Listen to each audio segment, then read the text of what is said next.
Legal, estamos ao vivo, quarta-feira, 8 horas da noite, diretamente do Instagram, @WalterSMN, @Walter com W. Se você tá vendo pelo YouTube, eu já te convido para estar com a gente no Instagram, a partir da próxima oportunidade. E se você está aqui ao vivo no Instagram, seja muito bem-vindo, seja muito bem-vinda. A galera já está chegando aí, como é que vocês estão, pessoal? Tudo em ordem? Gente, sejam muito bem-vindos. Só mais um pouquinho a gente já começa. Tá legal? Recapitulando aqui, a gente está no nosso 11º encontro da nossa série Panorama Bíblico. No ano passado, a gente fechou a série Conhecendo Deus, em que a gente falou dos atributos do nosso Senhor. Nessa série a gente está vendo aí a história dos hebreus, a história do povo de Deus, né, na ordem dos acontecimentos, uma ordem cronológica para facilitar o entendimento. A nossa missão aqui, nosso objetivo não é substituir a leitura da Bíblia, pelo contrário, é facilitar a leitura da Bíblia, né? Para que você se sinta animado, empolgado. Juju, que está na área, aproveitar para falar que a Juju lançou uma música maravilhosa. Aliás, a segunda música da Juju semana passada, não foi, Juju? Uma benção, nossa, muito linda. Depois você manda aí no link pra gente, Juju, pra quem tiver aí ouvir também, tá bom? Bota aí que é benção demais a música da Juju. Gente, eu vou começar aqui, então vamos fechar o nosso olhinho aqui rapidinho, vamos orar. Se você estiver dirigindo ou manuseando equipamentos pesados, permaneça com o olho aberto. Quem é a Juju? É a Julinha? Isso, é a Julinha. Mas é a outra Julinha, tia Sandra. É outra Julinha, é a Julinha do meu irmão. Isso aí. Gente, vamos lá. Deus, nós te agradecemos por mais essa oportunidade de estarmos na Tua presença, de meditarmos na Tua palavra, de conhecermos mais do Senhor. Nós pedimos para que o Senhor conduza essa conversa, que o Senhor conduza esse momento, que o Senhor direcione rumo àquilo que o Senhor tem para nós nessa noite. Nós consagramos este tempo a Ti e te agradecemos em nome de Jesus. Amém. Glória a Deus. Bom, na semana passada, que foi nosso 10º encontro dessa série, a gente chegou no final do Reino Dividido, né? Depois de 4 conversas falando sobre aquele período lá em que Israel foi dividido em Reino do Norte e Reino do Sul, a gente finalmente encerrou o Reino Dividido e a gente viu que o Reino Dividido não acabou bem, né? O Reino do Norte foi levado cativo pelos assírios, o Reino do Sul foi levado cativo pela Babilônia, né? E aí, eu vou recapitular aqui com vocês rapidamente os eventos finais lá do cativeiro da Babilônia, do Reino do Sul, chamado de Judá, cuja capital era Jerusalém, né? Então, lembra que a Síria era a nação que estava dominando. Deixa eu só ajeitar aqui a câmera para ver se fica melhor. Vocês estão conseguindo ver bem, gente? Tá dando para ouvir legal? Antes que eu prossiga aqui, só me fala aí nos comentários. Pronto, acho que eu ajustei aqui. Não mudou muita coisa não, né? Mas tudo bem.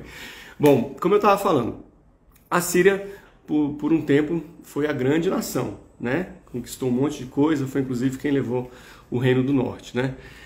Aí, depois de um tempo, a Babilônia assume essa posição de nação mais poderosa e ela desbanca os assírios. E ali, mais ou menos por volta de 605, nós temos o relato, e esse relato está lá em Daniel 1, de que o rei Nabucodonosor era o rei da Babilônia, ele vai até Judá e ele leva, né, algumas pessoas cativas lá para a Babilônia. E entre esses cativos que ele leva está justamente Daniel e aqueles seus 3 amigos, né, que a gente conhece mais pelo nome que eles receberam na Babilônia do que pelo nome que eles tinham lá em Judá, né? Que é o Sadraque, Mesaque e Abed-nego, né? Mas o nome deles era Misael, Azarias e... Vocês lembram? Qual era o terceiro nome deles? Vou deixar para ver se alguém vai lembrar aí, vai responder. Se não lembrar, eu falo daqui a pouquinho. Bom, o que acontece? Como é que era a forma de conquistar dos assírios? Eles entravam, destruía, aí pegava a população que sobrou, levava parte da população e jogava para outros territórios. E pegava parte da população que estava em outros territórios e jogava para aquela terra conquistada. Ao fazer isso, ele enfraquecia a cultura. Ele misturava povos diferentes no mesmo lugar Então você enfraquecia aquele povo que foi subjugado e dificilmente aquele povo iria se insurgir contra a Síria. Os babilônios tinham uma cultura diferente. Eles pegavam o que havia de melhor na terra conquistada, claro, eles destruíam muita coisa também, né, que era um avanço, uma conquista, destruíam muita coisa, mas eles pegavam aquele povo que estava na região e levavam lá para a Babilônia, para a terra deles, para que a terra deles crescesse, avançasse, né, evoluísse mais ainda. Então foi isso que foi feito lá com o Reino do Sul, com Judá.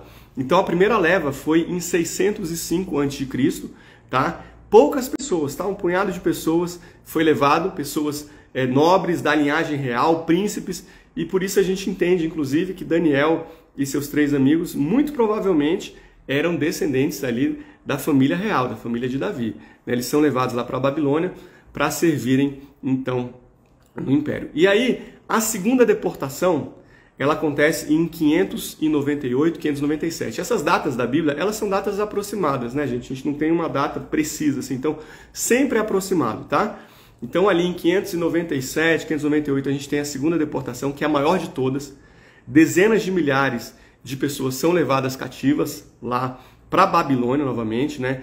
Aqui nessa deportação, os nobres, artesãos, soldados, os artífices, toda pessoa que tinha conhecimento, que era capaz, que era boa no que fazia, habilidosa, foi levada. Toda não, né? Mas assim, boa parte foi levada lá para a Babilônia, foi levado cativo. E eu vou dar destaque aqui para 2 pessoas que foram levadas, né? O rei Joaquim, que era quem estava no poder de Judá em 597, ele foi levado juntamente com sua família, e ele inclusive mora por décadas lá e ele morre na Babilônia. E nós temos também o sacerdote Ezequiel. Ezequiel, que era sacerdote, e depois que ele vai para a Babilônia, o chamado dele profético aflora e ele vira profeta diretamente lá da Babilônia. Ele também é levado para lá, tá? Essa deportação, ela está citada lá em 2 Reis 24, versículos 8 a 16, se você quiser depois você dá uma olhadinha. Olha só, a gente não falou aqui até agora que a cidade foi destruída, percebeu? A gente falou que o povo foi levado cativo. Junto do povo que foi levado, os tesouros também foram levados, né? As riquezas que tinham lá em Jerusalém. Lembra que o palácio tinha muita riqueza e o templo tinha muita riqueza, né? Inclusive a Arca da Aliança. Naquele tempo da Babilônia, quando eles levam, é a última vez que a gente ouve falar, um pouquinho antes, foi a última vez que a gente ouviu falar da Arca, né? Então a gente não sabe se a Arca foi levada para a Babilônia ou se ela foi escondida em algum lugar lá. Se foi escondida, provavelmente foi por Jeremias, mas a gente não tem essa informação, a Bíblia não dá e ela nunca foi descoberta, né? Eu acho que é o maior tesouro não descoberto hoje em dia é justamente a Arca. Bom, o que acontece? Em 586, aí sim a gente tem a destruição de Jerusalém, né?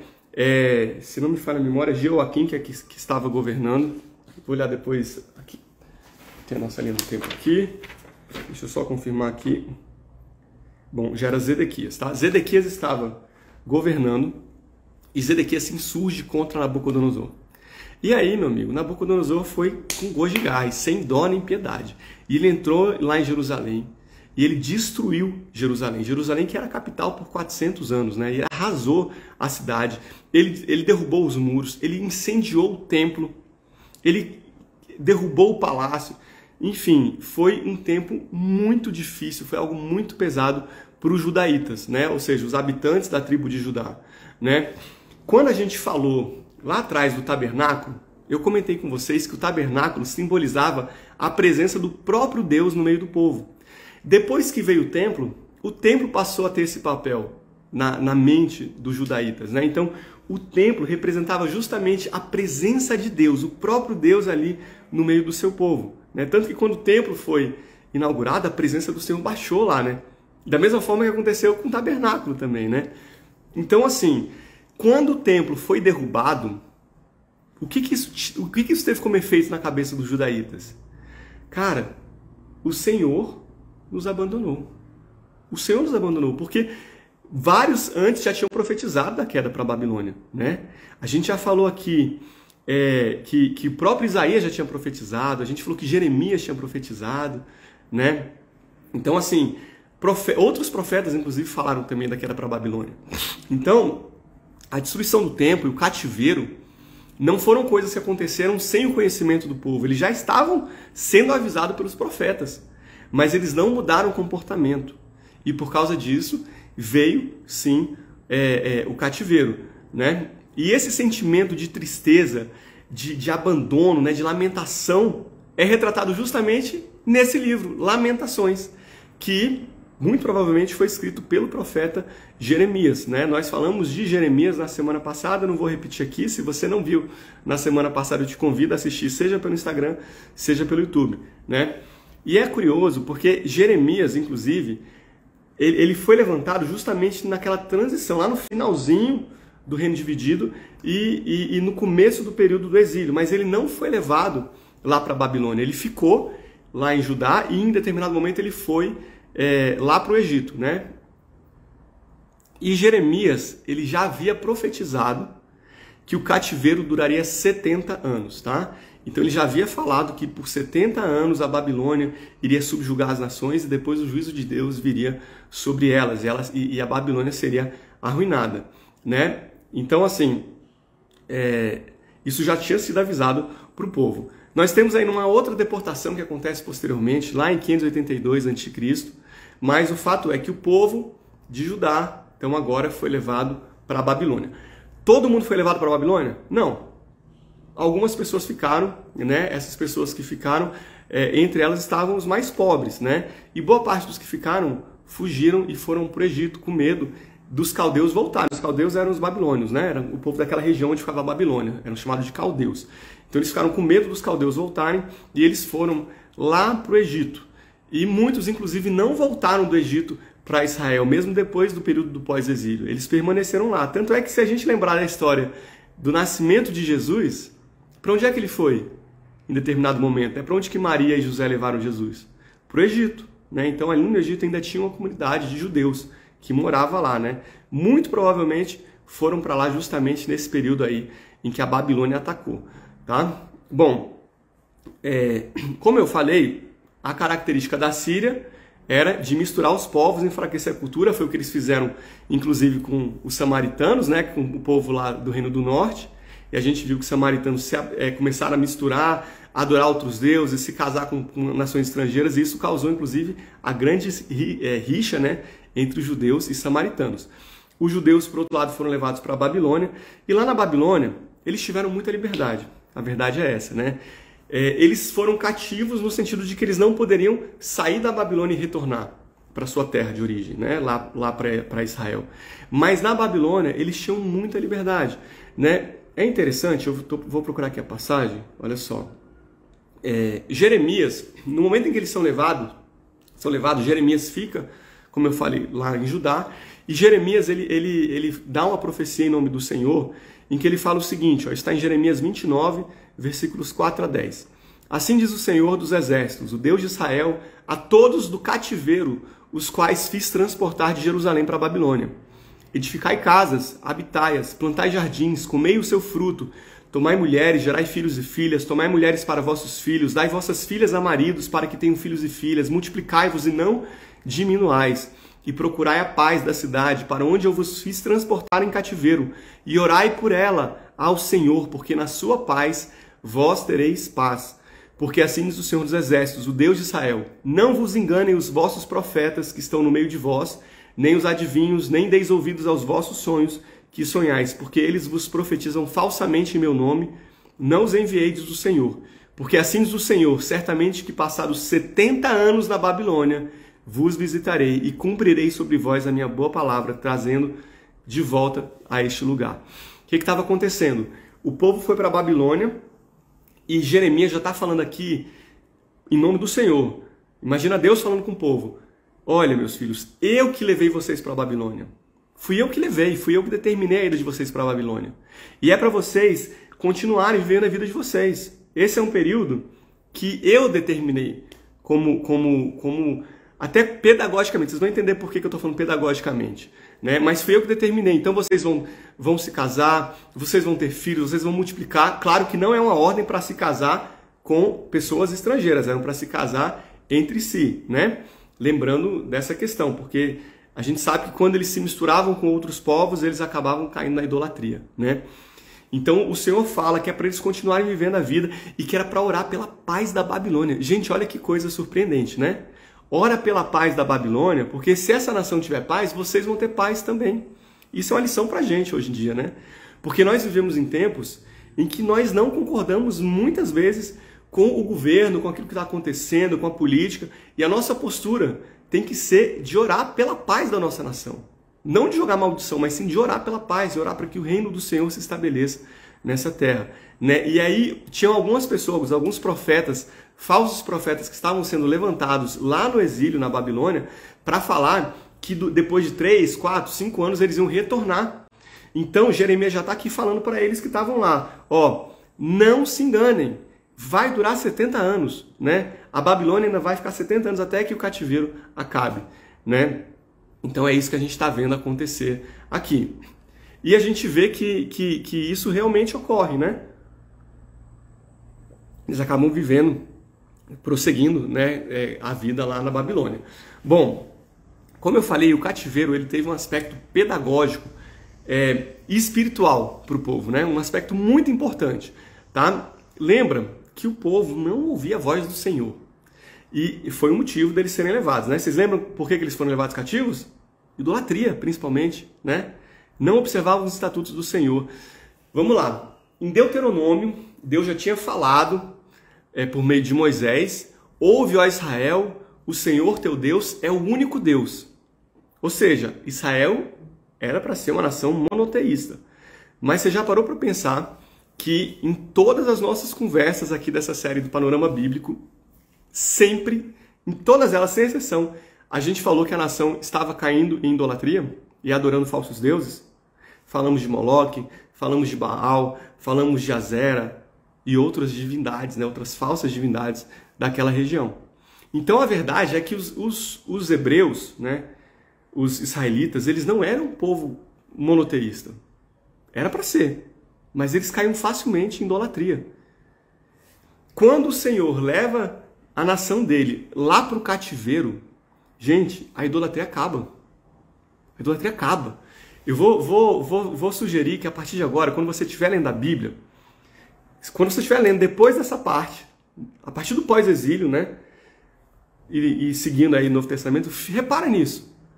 Olha que você não vai ver mais a idolatria acontecendo. Você não vai ver isso. Eles pararam de ser idólatras, porque o cativeiro teve um aspecto pedagógico muito forte na vida deles. Foi lá que acabou a idolatria. Que eles se voltaram para Deus, que eles entenderam a necessidade de voltar para o Senhor, né? Outra coisa, o templo foi destruído. Como é que eles iam fazer? Começaram a se reunir para ler a palavra, para ouvir a palavra, para meditar. E nessas reuniões eram feitas justamente no que veio a se tornar as sinagogas. Então começaram a surgir várias sinagogas, né? Isso foi lá do cativeiro também. E quando a gente vai lá para o Novo Testamento, a gente já começa a ouvir bastante falar em sinagogas, não é verdade? São justamente isso. Qual que é a diferença da sinagoga para o templo, na cabeça deles, né? O templo é onde você tinha o altar do holocausto. Somente no templo podia ser oferecido o holocausto para o Senhor, o animal, o sacrifício de animais, né? Olha que interessante, né? Isso é coisa de lá para frente, mas vou até antecipar aqui, porque pode ser que eu me esqueça depois. Quem foi o sacrifício perfeito? Jesus, não é?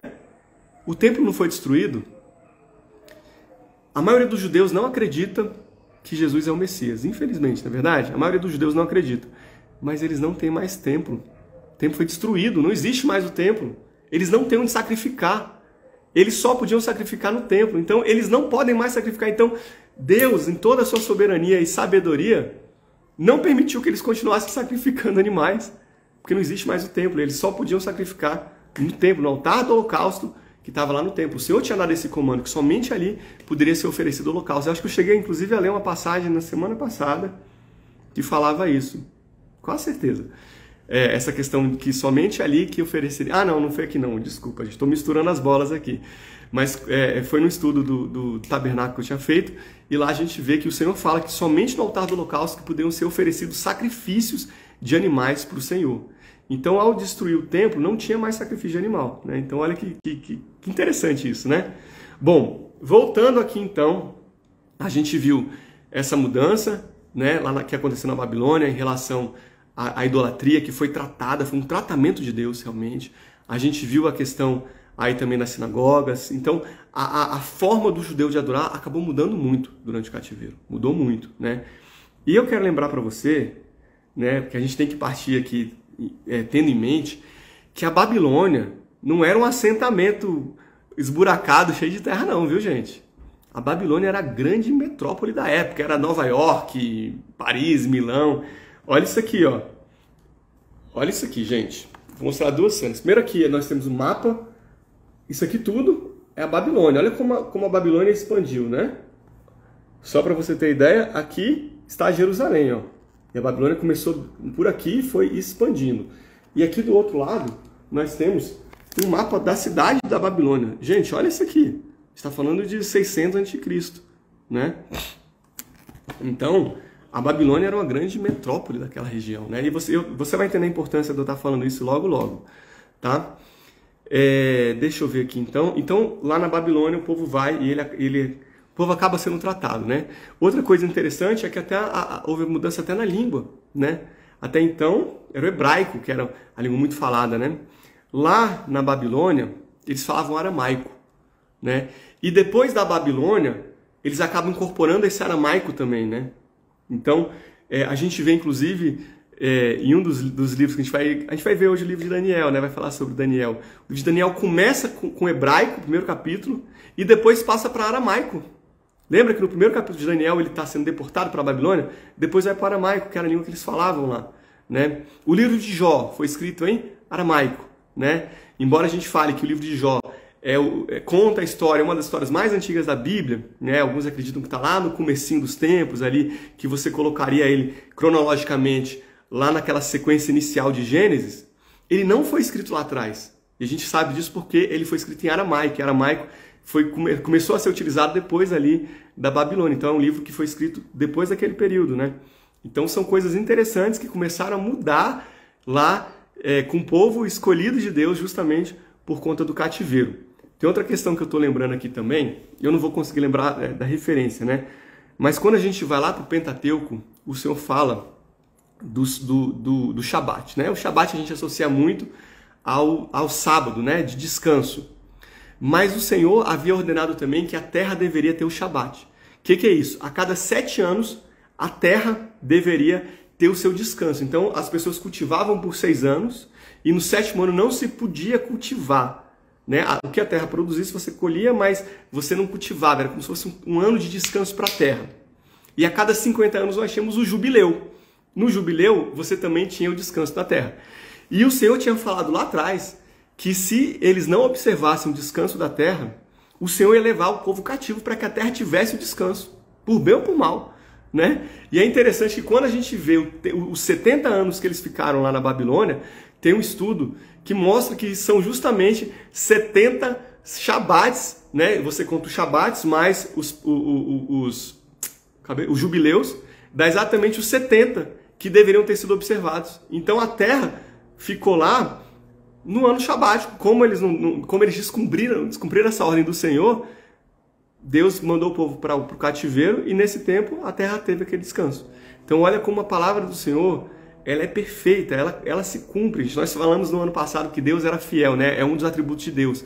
E a gente associa a fidelidade de Deus ao fato de Deus fazer aquilo que Ele cumpre. Ah, Deus me prometeu que vai acontecer isso, Ele vai fazer. Mas não é só no sentido de coisas boas.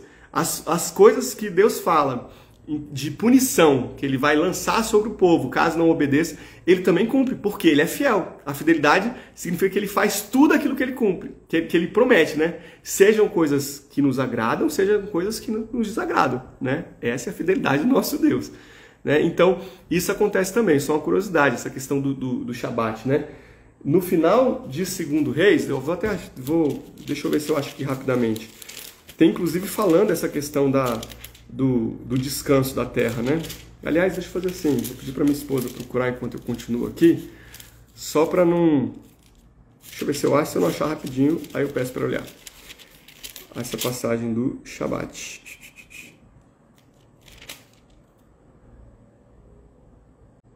Não sei se vai estar no 2 Reis ou 2 Crônicas.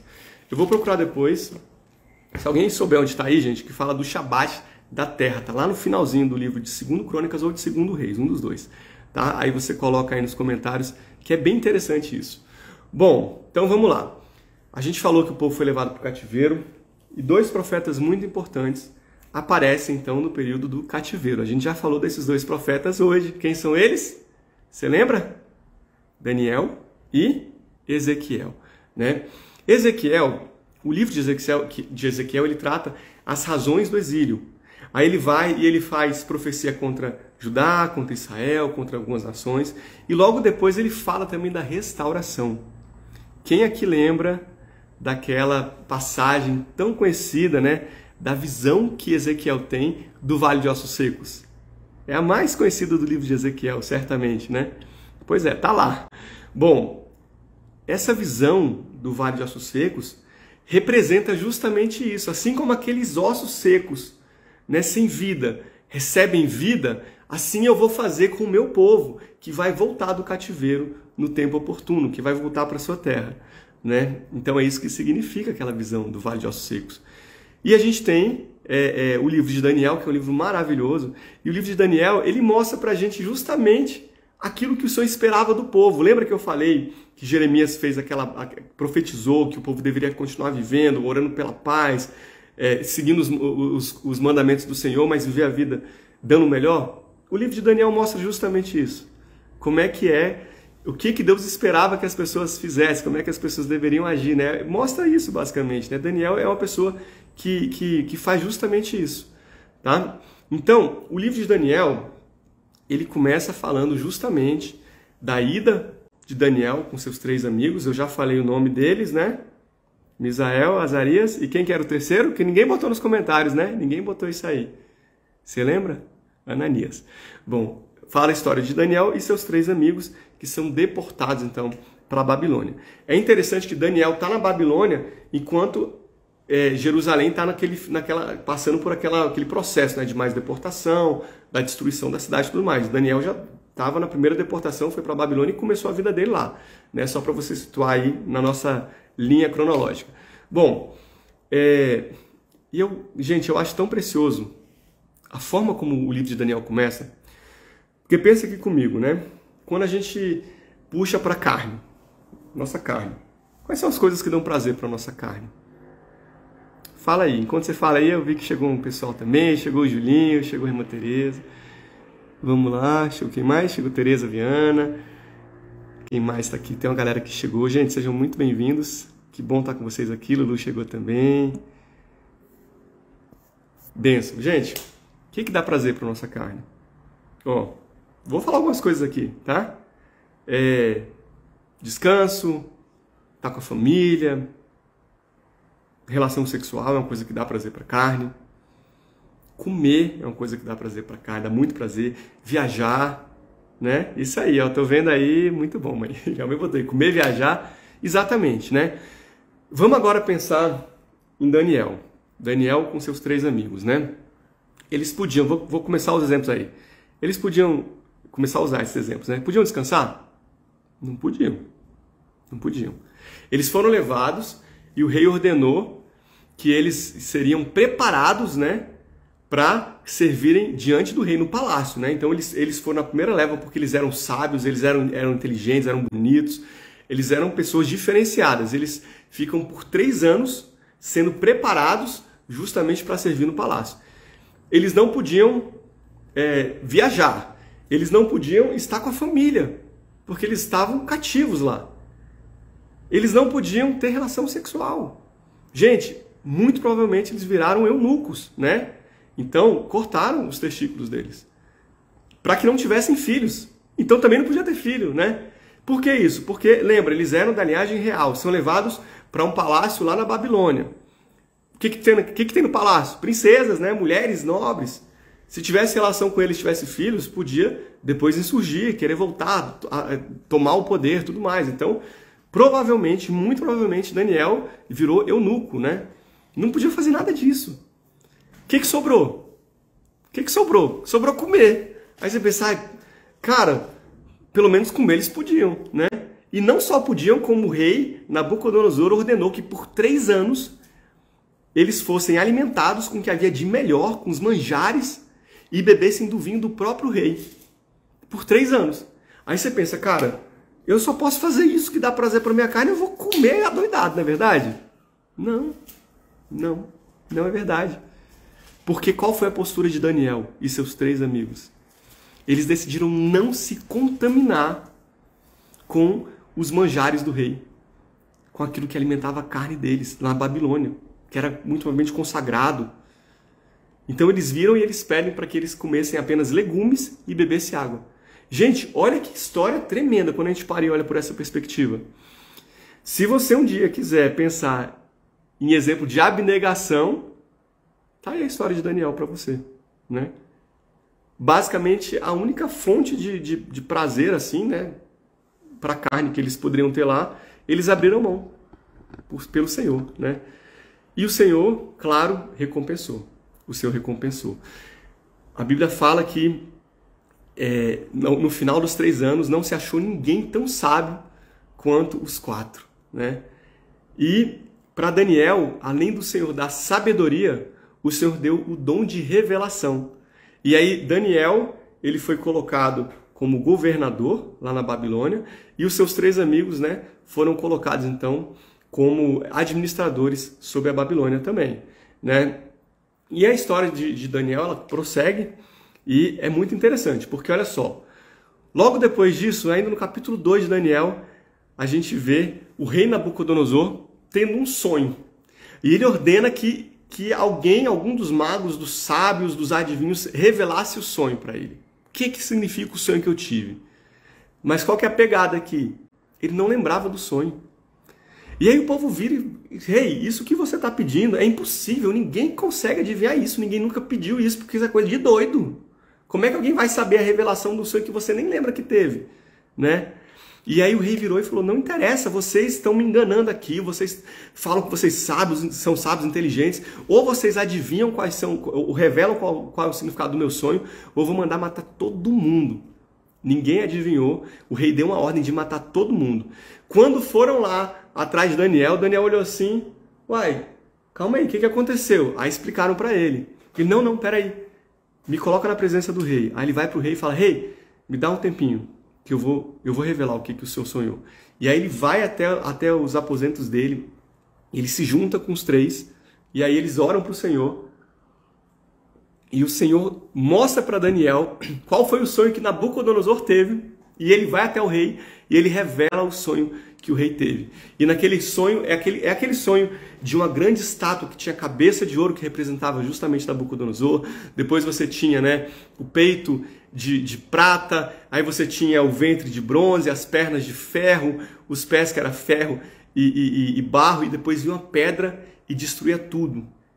E Daniel já estava vendo o que ia acontecer no futuro ali, né? Que começava a Babilônia, depois a Babilônia seria sucedida pelos medo-persas, depois viriam os gregos, depois viria Roma, e aí aquela pedra era Jesus, era o Messias. E essa pedra, quando ela bate, ela quebra tudo e ela aumenta, ela enche a terra.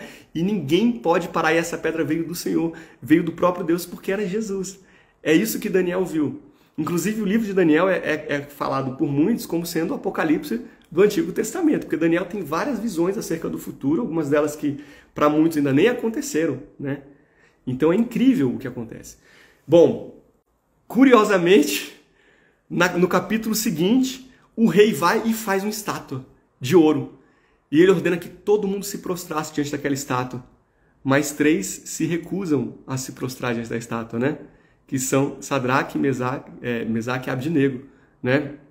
E aí, quando isso acontece, o rei vira e fala que esses 3 seriam levados, ou que era para esses 3 serem lançados na fornalha, né? Inclusive eles viram e falam assim, ele vira e fala, vocês estão se recusando a se prostrar, eu vou mandar tocar de novo a música, e quando a música tocar, você se prostra diante da estátua. Ou então eu vou matar vocês. E eu quero ver se o seu rei se o seu Deus vai te livrar. Aí eles respondem, olha, eu não sei se o meu Deus vai me livrar, mas aconteça o que acontecer, eu não vou me prostrar diante de outros deuses. Vou continuar sendo fiel ao meu Deus. E eles são lançados. Aí claro, Nabucodonosor fica iradíssimo, manda esquentar a fornalha ainda mais. Quando o povo vai lançar os 3 lá dentro, o povo, quem vai lançar morre queimado.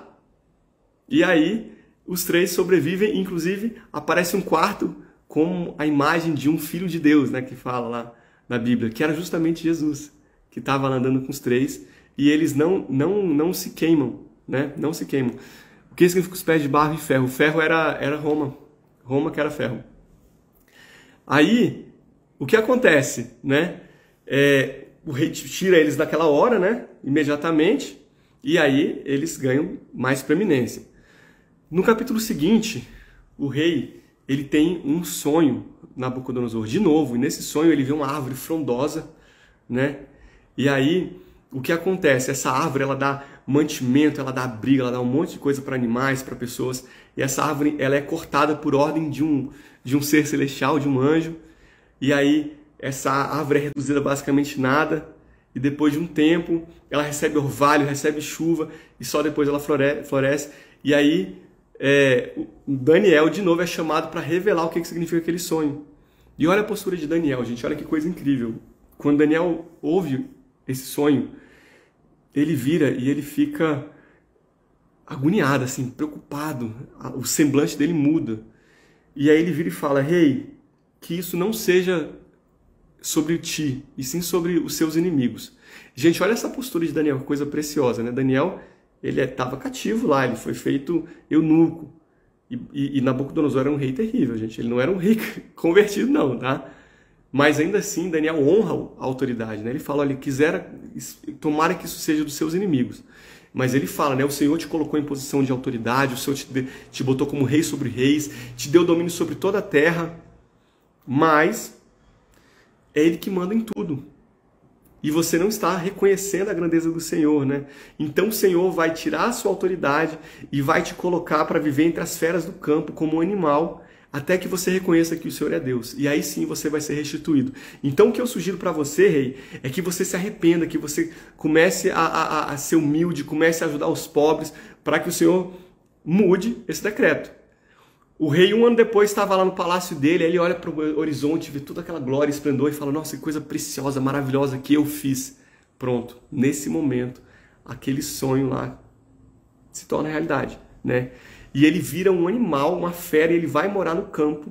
Ele vai para o campo, ele desaparece, né, no meio dos animais, até o momento em que ele reconhece, que ele volta para si, ele reconhece a grandeza do Senhor e ele é restituído para o reino dele, né? Então, olha que curioso, né? A gente vê que lá atrás, em Gênesis, o Senhor vira e fala que os homens dominariam sobre as bestas, sobre os animais, né? E no momento em que ele se coloca numa posição, achando que ele era o grande ser supremo, que dominava tudo, o Senhor faz o que com ele? Faz com que ele se torne uma besta, um animal, e vá parar no campo, né? Até que ele reconhecesse a grandeza do Senhor. Logo depois, a gente já vê interrompida a história de Nabucodonosor e já passamos para a história de Belsassar, né? Belsassar que é citado como filho de Nabucodonosor, mas lembra quando a gente falou do reino dividido, que a gente falava muito que determinado rei era filho de Davi, mas quando fala filho é no sentido de descendente? Aqui é o mesmo significado, tá? O Belsassar, ele não era filho direto de Nabucodonosor, ele provavelmente era neto de Nabucodonosor. Mas o que acontece? Belsassar era rei da Babilônia, decide pegar os utensílios lá do templo que foi levado para a Babilônia, o templo do Senhor, e começou a fazer uma festa, beber ali com as taças do templo, com suas mulheres, concubinas e tudo mais. Aí aparece uma mão, escreve uma mensagem, né? Uma mão do nada, assim, né? E aí ele: o que é isso? O que está acontecendo? Chama os adivinhos, chama todo mundo, ninguém consegue adivinhar o que estava escrito. Até que a rainha mãe vira e fala: olha, não se aflija. Tem um homem que tem o Espírito do Senhor, dos deuses, que ele revela as coisas. Ele serviu o seu pai Nabucodonosor, chama ele que ele vai revelar. Aí Daniel aparece, aí Belsassar chega e fala: ó, se você me falar o que é isso aqui, eu vou te dar toda a riqueza, todo o poder, você vai ser o terceiro no reino. E Daniel, cara, vira e fala: ó, fica para você com essa riqueza aí, fica para você, dá para quem você quiser. Mas eu vou te falar o que quer dizer. Essa mensagem aí está escrito Mené, Mené, Tekel, Ufarzim, que significa você, ó, deixa eu até ver aqui direito para não falar pela metade, tá? Deixa eu procurar aqui. Eu acho que eu não tem aqui. Bom, mas vamos lá. que o seu reino foi contado, você foi pesado na balança, você foi achado em falta, e por causa disso o Senhor vai tirar o reino da sua mão e vai dar para os medo-persas. Então esse era o significado, é mais ou menos isso, tá? Eu não achei aqui a passagem exata, mas era mais ou menos isso que significava. E aí Belsassar vira e fala que era para que ele fosse feito o terceiro no reino, mas naquela mesma noite ele morre, porque os medo-persas, mais especificamente os medos, né, por meio de Dário, ou Dario, invadem a Babilônia e assumem o poder.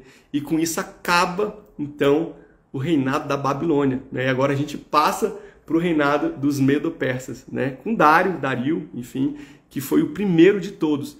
E é interessante, porque quando a gente continua na história lá, né? Inclusive, quando isso acontece, né? Quando ele fala lá do significado daquela passagem, né? da mão para Belsassar, ele fala, olha, você sabia da história do seu pai, você sabia que ele se engrandeceu e que ele foi humilhado pelo Senhor, e mesmo assim você agiu da mesma forma. Você está aqui bebendo e festejando, usando os utensílios do templo do Senhor, e você está adorando outros deuses. Então é por isso que o seu reino vai ser arrancado de ti, né? Essa foi a explicação completa, né, do que aconteceu, e ela realmente é arrancada, o reino é arrancado dele, né? Bom, Dario assume o poder e ele coloca 120 pessoas para ficar como príncipes lá, né? E coloca 3 acima de todos, que é justamente um deles é Daniel, porque ele vê que Daniel tem o espírito de sabedoria do Senhor. E ele desejava botar Daniel acima de todos, né? Mas olha que interessante, os outros ficam enciumados, né? Como é que a gente vai fazer? Não tem como derrubar Daniel, porque Daniel é um homem correto, é um homem sério. Gente, eu acho muito legal a história de Daniel, porque Daniel é um dos poucos nomes na Bíblia que a gente não vê falha. Quando a gente vai para a história até de Davi, gente, Davi que é um homem segundo o coração de Deus, a gente falou aqui de tantas falhas de Davi, né? Mas Daniel não tem, assim, a Bíblia não cita falhas da parte de Daniel. Não estou falando que ele não pecou não, tá, gente? Não bote palavras onde não existem, mas estou falando que a gente não vê relatos dele ser um homem que andou fora dos caminhos do Senhor, né? Ele foi temente ao Senhor a vida toda dele, né? E aí, o que acontece? O povo vira e pensa, bom, a única forma de eu conseguir derrubar esse Daniel vai ser procurando algo na própria lei dele, né? Então vamos lá, vamos fazer o seguinte, vamos chegar para o rei e pedir para o rei fazer um édito real em que ninguém pode, por um período de 30 dias, se não me falha a memória, fazer petição nenhuma para nenhum rei, para nenhum Deus, para ninguém que não seja o rei. Só pode para o rei. Aí o rei vira e faz o decreto. E o decreto dos medo-persas eram decretos que não podiam ser revogados por nada. O rei faz esse decreto, Daniel tá nem aí para isso. Ele vai para a casa dele, como ele sempre fazia, e ele ora para o Senhor, né? 3 vezes por dia ele se ajoelhava e orava para o Senhor. E era o que o pessoal queria. Eles vão até o rei e falam, rei, você não fez um decreto que se alguém fizesse petição para algum deus, nesses 30 dias seria lançado na cova dos leões? Sim, falei. Pois é, Daniel, aquele cativo lá de Judá, está orando para o Deus deles. E aí quando Dario soube disso, ele ficou muito triste, porque ele gostava muito de Daniel. E ele passou a noite toda, o dia todo tentando achar uma forma de livrar Daniel, mas não teve jeito. Como ele tinha feito esse decreto, ele teve de lançar Daniel na cova dos leões, e ele ainda fala assim, Daniel, que o seu Deus, a quem você diligentemente serve, te livre, né? E aí Daniel é colocado na cova dos leões e o rei não consegue dormir, não quer que toque música, não se alimenta, ele faz um jejum e fica a noite toda em claro. Tem gente que faz muito esse jejum, né? Só faz esse jejum de passar a noite toda sem comer, né? Mas enfim, ele faz um jejum em favor de Daniel. No dia seguinte ele lá todo angustiado, Daniel, você tá aí? E aí Daniel responde, eu tô aqui sim, rei. O Senhor não viu culpa nenhuma em mim e ele fechou a boca do leão. E Daniel é liberto e aqueles homens que acusaram Daniel são lançados na cova do leão. E, gente, olha que interessante. Quando essa história aconteceu, acredita-se que Daniel já tinha mais de 70 anos. Alguns falam em 80 anos. Então, Daniel foi um homem que foi fiel ao Senhor do início ao final da vida dele. Olha que coisa maravilhosa. A gente vê com essa história que o Senhor não livrou Daniel da cova do leão. Ele não livrou os 3 da fornalha. Ele livrou na fornalha. Ele livrou da cova do leão, né? Então o Senhor muitas vezes vai deixar a gente passar por prova, vai deixar passar por lutas, mas Ele vai nos livrar no meio da prova, né? Então isso tem que servir para nosso dia a dia, para nossa vida, né? Para nós pautarmos a nossa vida também, né? Bom, então é isso que acontece. Logo depois de Dario a gente tem Ciro assumindo, né? Então Dario era o Medo, e aí depois vem o persa Ciro assumindo. E a Bíblia fala que Daniel serviu até o reinado de Ciro, né? Inclusive, assim, entre Dario e Ciro tem mais um rei também. Se a gente for ver a história lá dos persas, existe mais um rei. Eu acho que eu tenho até o nome dele aqui. Depois eu vou achar para vocês. Semana que vem eu falo com vocês, para a gente não estender muito na nossa conversa de hoje, né? Vamos ficar por aqui. A partir da semana que vem, ó, tá aqui, achei, ó. Cambises II foi o rei que apareceu ali entre Ciro e Dario, né? Então a gente tem agora o próximo reinado que vai acontecer e a gente vai falar sobre ele na semana que vem, né? E a gente vai entrar na semana que vem muito provavelmente na história de Esdras, de Neemias, de Esther, né? E a gente vai ver então agora, vai começar o período do pós-exílio, tá? Porque quando Ciro assume, né, depois de Dario, ele faz o decreto declarando que os judeus são livres para voltar. Então, o cativeiro babilônico acaba, né? São 70 anos de cativeiro, aí a partir daí tem o pós-exílio, que é o que a gente vai ver a partir da semana que vem. Beleza? Combinado, gente? A propósito, semana que vem, vamos rapidinho falar sobre isso. Semana que vem a gente vai mudar o nosso encontro para quinta-feira, tá? Provavelmente vai acontecer isso na semana que vem e na seguinte. Nós vamos ter 2 festas bíblicas lá na igreja, nas quartas-feiras que vem. E aí, por conta disso, eu vou estar lá, não vou poder estar aqui com vocês, mas a gente vai mudar para quinta-feira, às 8 horas da noite, tá? Vamos até fazer um teste, que é bem provável que a gente vai alterar mesmo a nossa data. Não vai ser mais na quarta-feira, eu estou vendo ainda que dia da semana que vai ser. A gente já vai testar quinta-feira agora também, tá? Então, semana que vem, quinta-feira, eu espero vocês. Antes disso, vamos orar rapidinho aqui. Deus, muito obrigado por esse tempo, muito obrigado pela Tua palavra, muito obrigado pelos Teus ensinamentos, que sirvam de lição para o nosso dia, meu Deus, que nós possamos usar isso como exemplo, Pai, para nós nos aproximarmos mais de Ti, para nos inclinarmos para o Senhor e não nos afastarmos da Tua vontade, da Tua determinação para as nossas vidas. É o que nós desejamos e clamamos em nome de Jesus. Amém. Beleza, galera? Bênção demais. Eu espero vocês na quinta-feira da semana que vem para a gente ter mais uma conversa, para a gente continuar a nossa sequência, né? Falando agora do pós-exílio. Logo depois a gente vai entrar no período intertestamentário e vamos para o Novo Testamento. Vai ser rapidinho o Novo Testamento, tá bom? Tchau, tchau. E a gente se vê na próxima semana.